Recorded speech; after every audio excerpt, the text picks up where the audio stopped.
Throughout World War II and from 1933 inside of Germany, many of the prisons which had existed for decades were transformed into ruthless execution chambers and centres, and places where inmates would be punished with brutality. Many terrifying concentration camp guards began as guards in the prison system, and they learned how to ruthlessly deal with the inmates. Execution methods such as the Fallbeil, the German guillotine, and also hanging beams were installed in sites such as Plötzensee, Stadelheim and Bruchsal. Nazi judges sent thousands to their deaths within these prisons for defying the regime, and because they did not support Hitler. But the prisons offered the Nazis a significant degree of privacy to carry out their crimes. But surprisingly, many of these places are still in use today and still hold prisoners and offenders behind bars.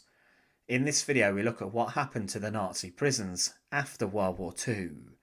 To support our channel, please make sure to subscribe. When the Nazis and Adolf Hitler seized power in 1933, they began to lock up and arrest many of their enemies.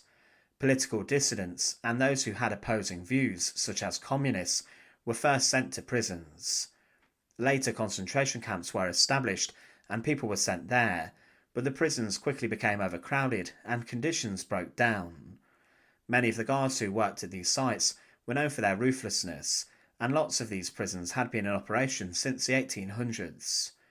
Many used systems which saw one inmate inside one cell, but with the Nazi roundups, many people were forced into just one cell. Usually when executions were carried out in these sites, bells rang and tolled throughout, and the inmates knew that one of them, a fellow resistor, was being killed. The system usually saw someone being brought to the People's Court first to hear their trial and plight before being locked up and incarcerated. There was a death row inside the prisons where the condemned would prepare for their final moments, but what happened to many of these sites after World War II?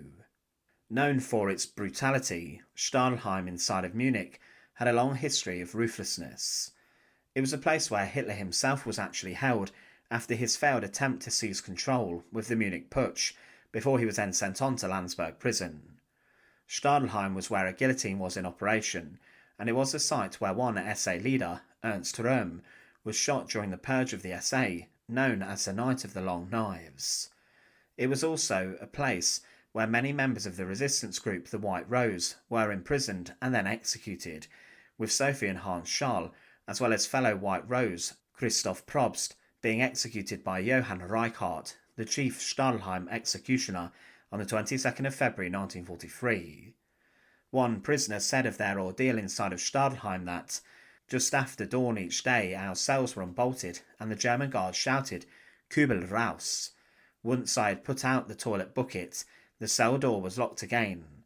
A small flap was opened and a slice of black bread and some substance passing for coffee with no sweetener or milk in it was passed through the opening. 5 minutes later, everyone was herded outside and had to march around a compound. Anyone who fell down was dragged inside, and I do not remember seeing them again. If any of we prisoners did not move quickly enough in the execution of this work, we were punished by the guards, who hit us about the head and neck with some heavy metal object or prison keys which they carried in a bunch. So many hittings about the head did I suffer that I sustained a permanent injury, which resulted in deafness."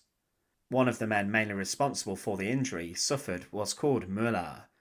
On Mondays and Thursdays in the prison, guards would call out 10 to 20 names and these prisoners would be marched out to work outside the prison. Many times, of that number, only 5 would return. The rest were either sent for further sentences, 10 to 15 years, or just killed where they stood. One such, a Pole, had his head cut off for stealing 10 Reichmarks from a German. At the end of World War II, there had been at least 1,000 people who were executed at Stadelheim, but the prison remained in operation after the war, and it still holds prisoners today. It is classed as one of the largest prisons in Germany and has around 1,400 beds for the inmates. Plötzensee prison, found in Berlin, was a site to immense bloodshed throughout the Third Reich, and around 3,000 people were executed inside. Within the courtyard was an execution shed where the guillotine and a hanging beam were found, and the beam was installed with many hooks so that many people could be condemned and killed at once. The site was known for being very tough, and there were the Bloody Nights, in which dozens were hanged in the aftermath of an Allied air raid which destroyed part of the prison and damaged a guillotine. Men and women lost their lives there, and the executions continued right up until the end of the war.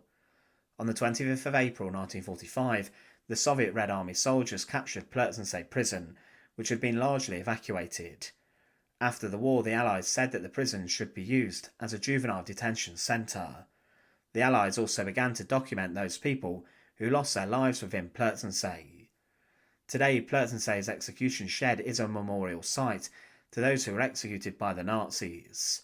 The guillotine has been dismantled and disappeared throughout the years, but like Stadelheim, Plötzensee is still used to incarcerate and has a capacity of 577 prisoners. It's specifically a men's prison, but does have a youth detention aspect still alongside it. Brandenburg-Gordon Prison is found in the town of Brandenburg, and its construction was finished after the Nazis came to power. It was built to be one of the most secure prisons in Europe, and political inmates and criminals were locked up there. It was intended to hold 1,800 prisoners, but throughout the Third Reich 4,000 people were locked up at one time.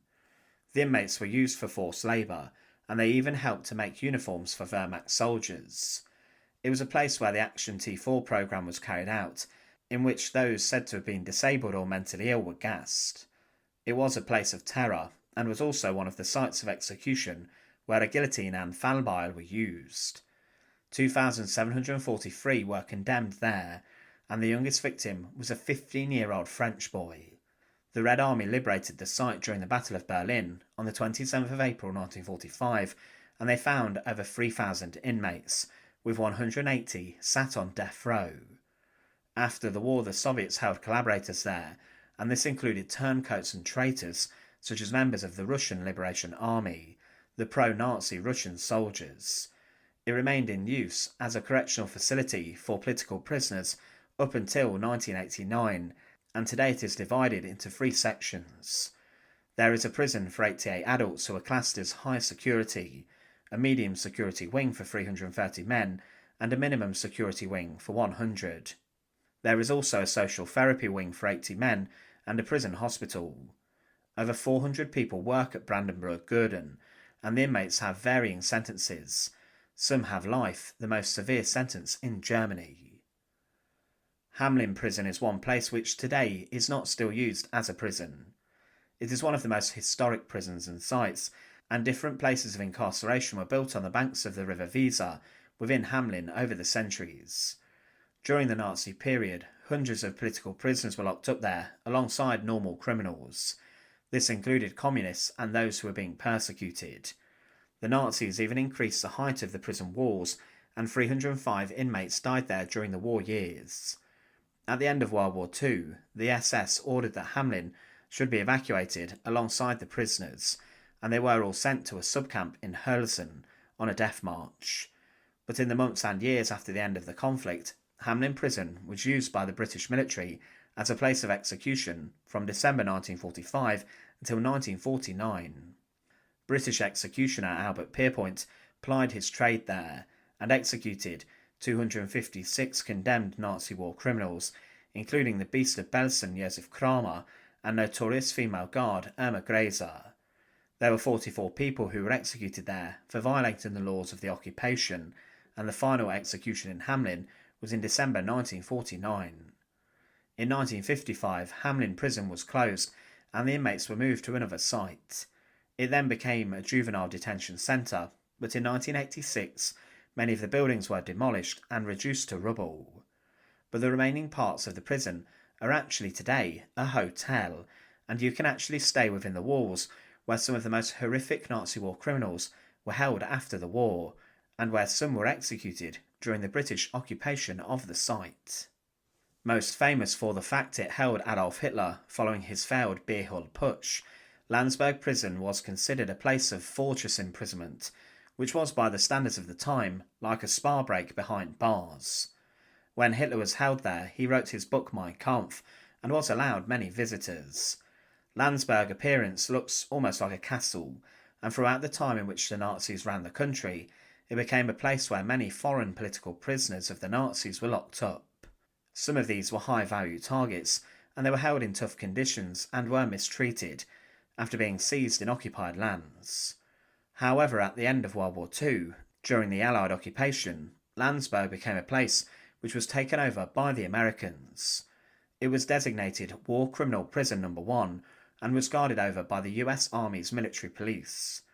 The first prisoners arrived in December 1945, and they had been sentenced to death for their crimes against humanity in the Dachau trials. Throughout the following year, 110 prisoners were locked up.